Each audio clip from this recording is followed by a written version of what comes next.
Atenção porque vai começar a aula de Geografia.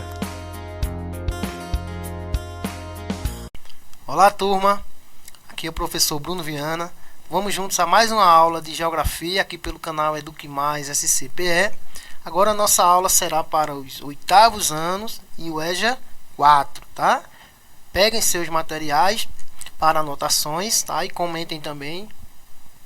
Aí façam seus comentários, sua sala, sua turma, sua escola, seu nome completo. Comentem com seus professores aí, tirem algumas dúvidas.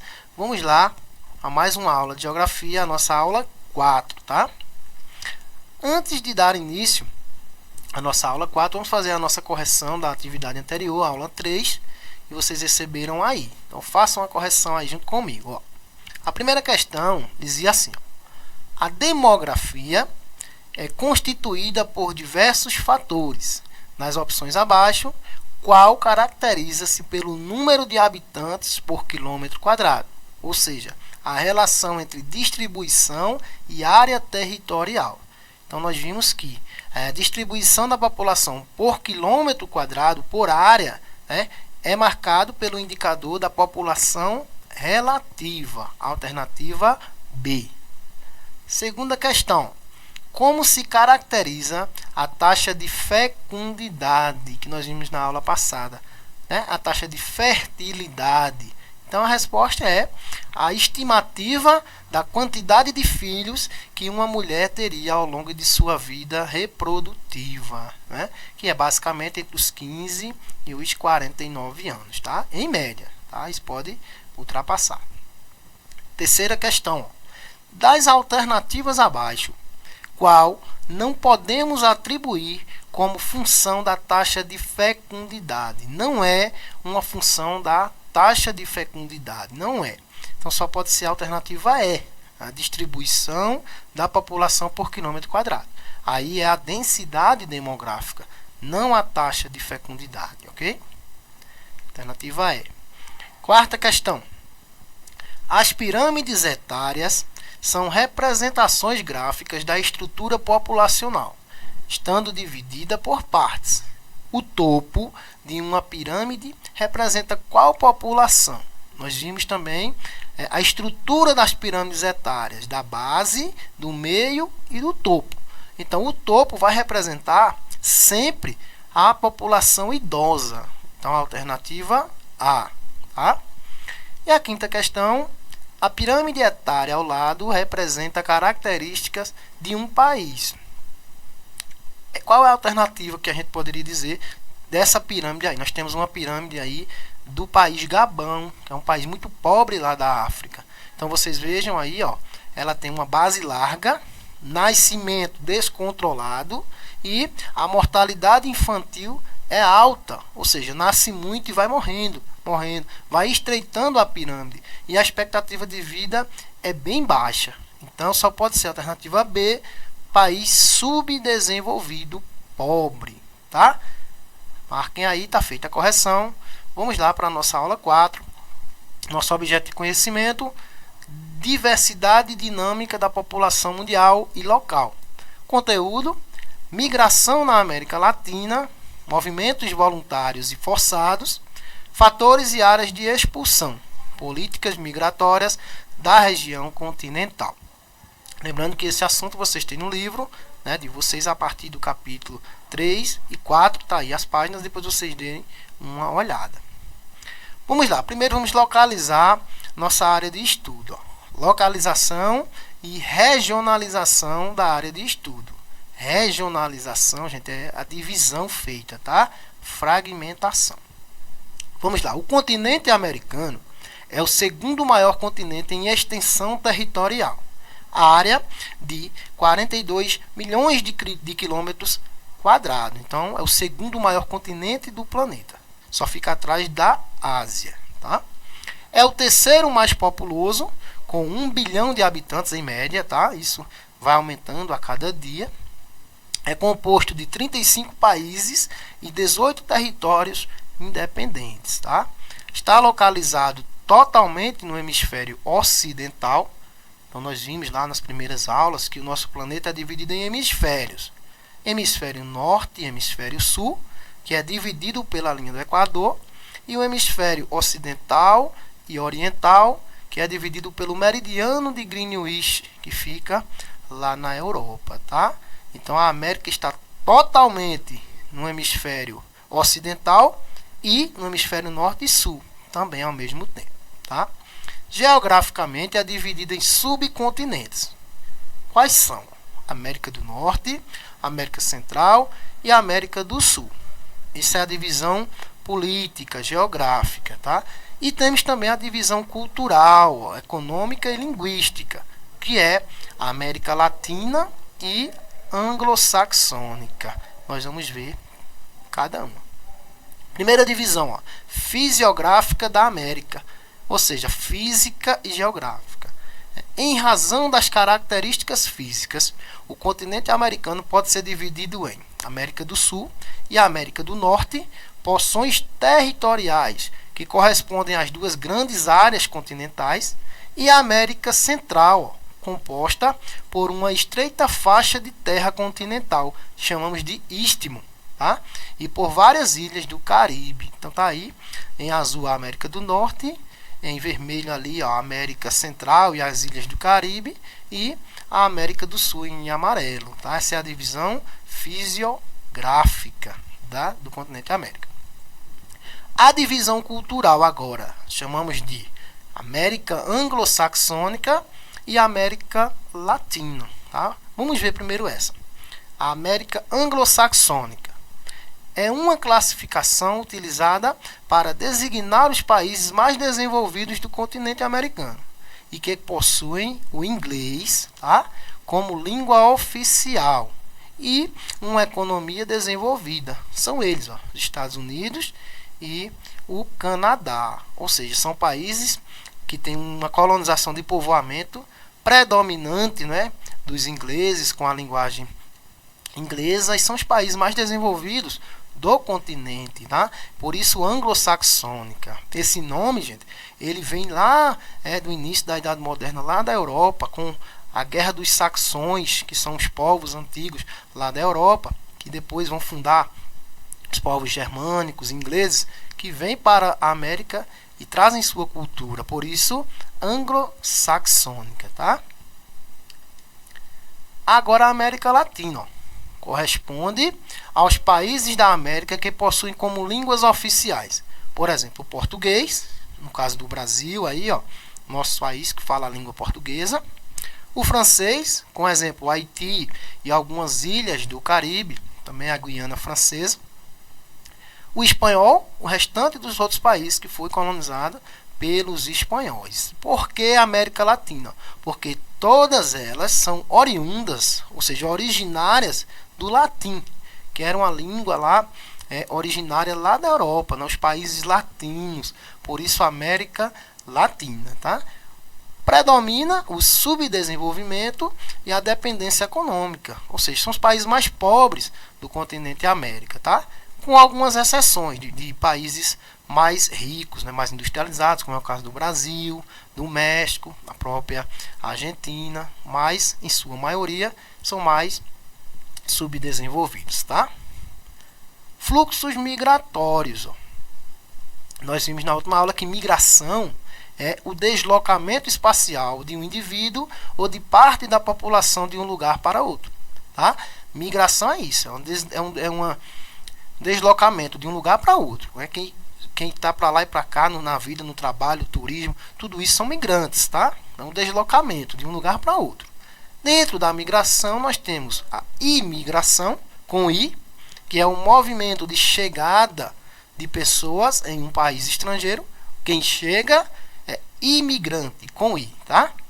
E a emigração, com E, o movimento inverso, que sai do seu país ou região de origem, ou seja, quem sai é o emigrante, com E. Nós vimos isso na última aula. Migrações na América Latina. Os processos migratórios costumam ser muito parecidos, né? Não só na América, mas em todo o mundo. Quais os motivos? Os conflitos regionais, guerras, né?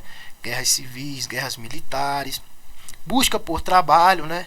para se sustentar por trabalho, melhores condições de vida, perseguições políticas, tá? Regimes ditatoriais, fundamentalistas, então, perseguições políticas porque você tem outra ideologia, fome e miséria, não é? Você vai precisar de alimentação, isso é o básico da vida, então vão procurar lugares melhores de alimentação. A fome também fala muito alto. E os desastres naturais, como terremotos, maremotos, furacões, isso também são causas de migrações aqui no nosso continente.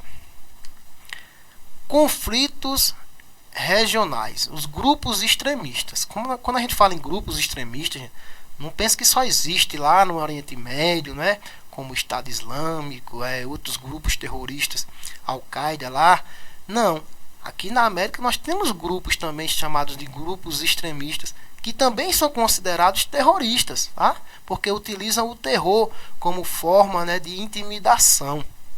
Um dos mais famosos dele, da América Latina, é a FARC, ou seja, as Forças Armadas Revolucionárias da Colômbia. Então esse grupo é, sem dúvida, um dos mais temidos aqui do continente americano.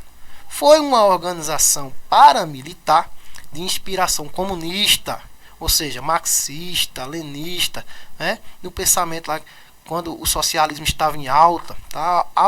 Autoproclamada guerrilha revolucionária, tá? Tem origem meados do século XX ali, mais precisamente é fundada em 1964, ano da ditadura militar aqui, do golpe militar no Brasil. Esse grupo, gente, paramilitar, já está dizendo, ou seja, é um grupo alternativo militar, um exército alternativo, que foi criado para contrapor os governos lá da Colômbia. Então eles sempre eram oposições. Quem vai fundar esse grupo, né, esse grupo guerrilheiro lá na Colômbia, é um cara que era apelidado de Tiro Fino em espanhol, né, Tiro Fino em português. Por quê? Porque ele era um grande atirador de elite, ele era bom de mira. Então ele funda, né, ele vai juntar esse grupo para contrapor os governos da Colômbia. E esses grupos vão crescendo em oposição aos governos, claro, com a ideologia lá comunista, para combater as regras do governo. Eles não aceitavam, eles queriam também fazer parte do governo. Então eles vão começar a crescer. E a partir da década de 80, esse grupo ele vai aumentar suas rendas, porque eles vão se envolver com o narcotráfico, ou seja, o tráfico de drogas lá da Colômbia, que é muito forte até hoje. Nesse período, né, era comandado pelo grande traficante mundial Pablo Escobar. Então eles começam também a financiar aquele narcotráfico, a utilização de drogas para bancar, para financiar seus armamentos, né, para se sustentar. Então esses grupos eles ficam mais alojados na floresta amazônica, em locais estratégicos, escondidos de todos, né, e eles também fazem lá suas revoluções, matanças. Quando eles começavam a invadir as cidades, eles matavam de crianças a idosos, não importa quem fosse contra eles. Então isso vai movimentar não só a Colômbia, mas todas as regiões e países do mundo, para ficarem de olho nesse grupo, que era também um grupo terrorista. Eles sequestravam pessoas de relevância da Colômbia que eram contra eles, para poder trocar por outros guerrilheiros, como moeda de troca. Para vocês terem ideia, em 2002, eles sequestraram uma candidata à presidência lá da Colômbia, chamada de Ingrid Betancourt. Ela foi sequestrada em meio a uma palestra e passou 6 anos em cativeiro dentro da floresta amazônica. Tá? Um dos maiores sequestros de autoridades no mundo. Foi preciso até o governo dos Estados Unidos intervir para a liberação dela, né? E tem vários documentários e livros escritos sobre esse episódio. Então, todos os governos colombianos que ganhavam lá na política queriam fazer acordo de paz com eles, e eles nunca davam certo, não aceitavam. Somente em junho de 2016, as Farc assinaram um acordo de cessar-fogo junto ao presidente da Colômbia, Juan Manuel Santos, lá em Havana, na capital de Cuba. Então, em 2016, foi feito esse acordo de paz. Eles tiveram que devolver as armas, né? O seu armamento, eles tiveram que devolver. Então, esse clima de paz a partir de 2016, ele começa a existir na Colômbia, mas não quer dizer que as Farc acabou, não, viu? Eles existem, alguns grupos ainda vivem lá, né, nas florestas aí escondidos, e pode ser que a qualquer momento eles voltem também a atuar. Vamos torcer que não, né? Mas isso é um pouco da história das Farc, tá? Esse exército guerrilheiro. Fluxos migratórios e suas causas econômicas. Ó. A economia, ela vai falar alto em qualquer lugar do mundo, tá? Busca por grandes centros urbanos da América Latina. Isso é um fator para que as pessoas da América se desloquem. Se o país dele não oferece muito emprego, eles vão procurar outros países mais por perto para poder trabalhar, para poder lucrar, ganhar dinheiro, né, sobreviver. Então, como exemplos da América Latina, nós temos aí 4 grandes cidades. Por exemplo, São Paulo, no Brasil, a maior cidade. Buenos Aires, capital da Argentina. Santiago, a capital do Chile. E Cidade do México, a capital do México. Nós temos aí a imagem, ó. A primeira imagem é a Praça da Sé, né, em São Paulo, a Igreja da Sé. Aí é um local também de muitos imigrantes que vieram e eles fazem acampamento porque não tem onde viver e viram sem tetos. Então eles ficam ali povoando aquele lugar, né, à procura de um emprego, de alguma coisa. Então as cidades são atrativas para esse povo. Alguns conseguem se dar bem, outros não. Tá? Temos aí a imagem de Buenos Aires, lá na Argentina também, uma cidade muito atrativa para esses migrantes. Temos aí, ó, Santiago, a capital do Chile, uma das cidades mais bonitas, né, do continente americano. Ao fundo nós temos a grande Cordilheira dos Andes ali, ó, essa grande cadeia de montanhas que corta toda a América do Sul, da Argentina até o Equador, tá? Então Santiago é a capital do Chile, também muito atrativa para os migrantes. E a cidade do México aí, ó, é a capital do México, que é a segunda cidade mais populosa da América, viu? Só perde para São Paulo. Então é uma cidade muito populosa. Fatores de imigração na América Latina pobre. Tá? Agora os países mais pobres são fatores. A pobreza é um fator de imigração. Por exemplo, os fatores de imigração são ditaduras impostas. Países aqui que ainda vivem em regimes ditatoriais. Por exemplo, a Venezuela, né? É um regime, querendo ou não, ditatorial. Lá de vez em quando tem uma guerra civil, outro candidato querendo tomar e não pode. Então as eleições são indiretas, não são muito confiáveis. Tudo isso vai acontecer, tá? Então, regimes autoritários, fome, desastres naturais. Temos aí, ó, essas duas primeiras imagens inferiores. População lá na Venezuela sem trabalho, né, sem perspectiva. Imagine um pai, uma mãe com crianças novas, sem ter um trabalho, sem ter uma noção do que vai fazer no outro dia. O que é que eles vão fazer? Eles precisam sair. Não pode ficar num lugar que não oferece nada, que não oferece uma perspectiva. Né? Alguns recebem auxílio de governo, outros não. Então a fome vai bater na porta. Pessoas que vivem em casa com vários filhos sem ter nada para comer. Imagine, né? A gente está vivendo esse período aqui no Brasil, essa realidade está existindo. Se você não tem trabalho, se você não tem um ganho, a comida vai faltar. E quando você vê isso acontecer na sua casa, você vai embora. Não importa se tem pandemia, se tem guerra. Então a população vai migrar, vai correr para tentar sobreviver. Tá? Isso é uma questão social muito preocupante. Temos também aí, ó, a imagem lá do Haiti. Em 2010, ocorreu um dos maiores terremotos da história. Tá? Um terremoto lá no Haiti. Milhares de pessoas morreram. Imagine um país sem estrutura. Um dos mais pobres do mundo. Não só da América. Tá? Então eles perdem tudo. Milhares morreram. Eles vão embora. Porque não tem como construir. E se construir pode vir outro terremoto e acabar com tudo. Então vejam. São fatores que vão influenciar e muito. Eles procurarem outros países. Alguns vão aceitá-los. Outros não. Então são questões sociais. Rotas migratórias, para onde eles podem ir, onde eles preferem ir, tá? São as rotas, por exemplo, dos países andinos para o Brasil. E o que é isso, professor? São os países que são cortados pela grande Cordilheira dos Andes. Lembra que a gente viu lá na foto do Chile? Então, os países andinos é o que tem a Cordilheira dos Andes no seu território. Então, eles vão...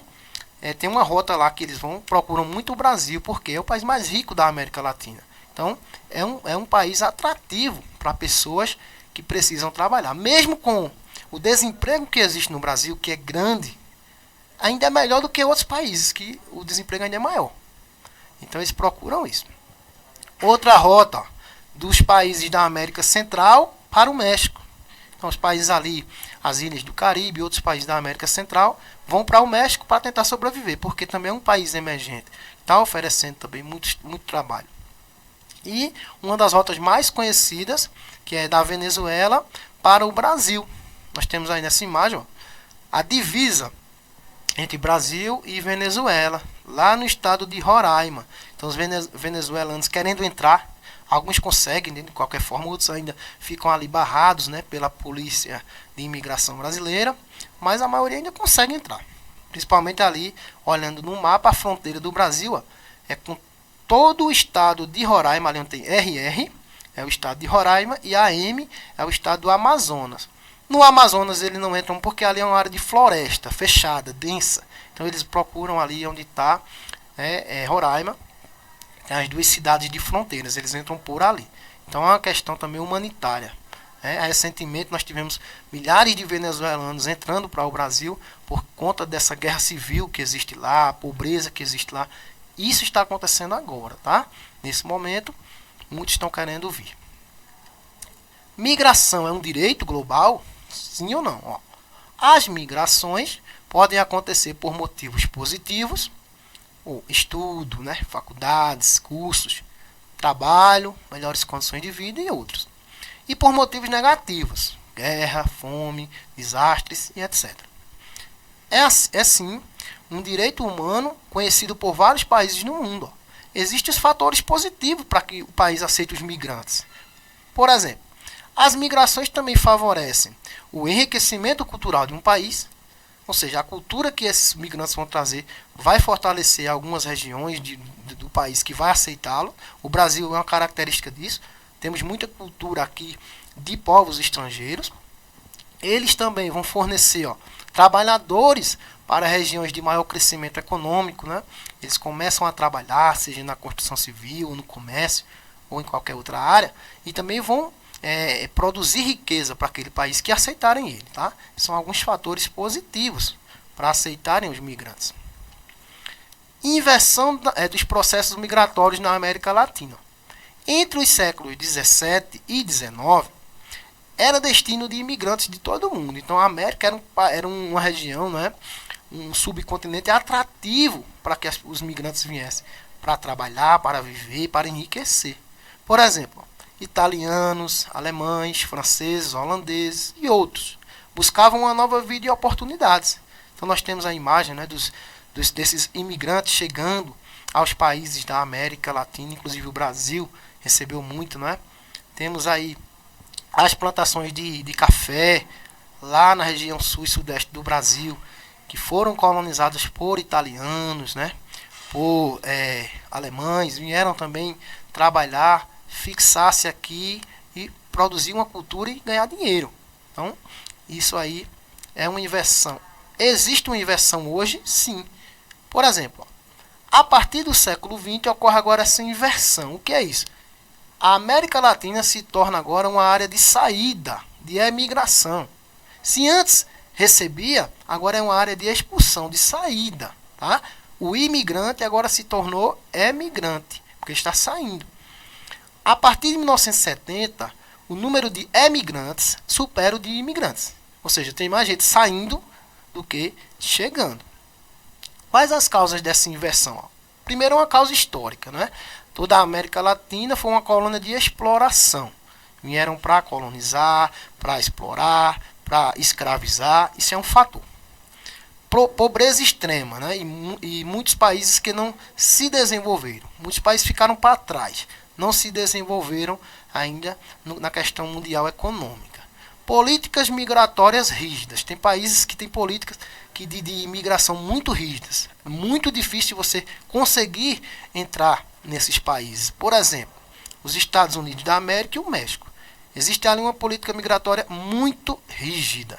Não é à toa que, olha o mapa aí, ó, a fronteira do México com os Estados Unidos, essa parte de linha vermelha foi construído um muro ali, literalmente, separando os dois países, né? Esse muro hoje é apelidado de Muro de Trump. Por quê?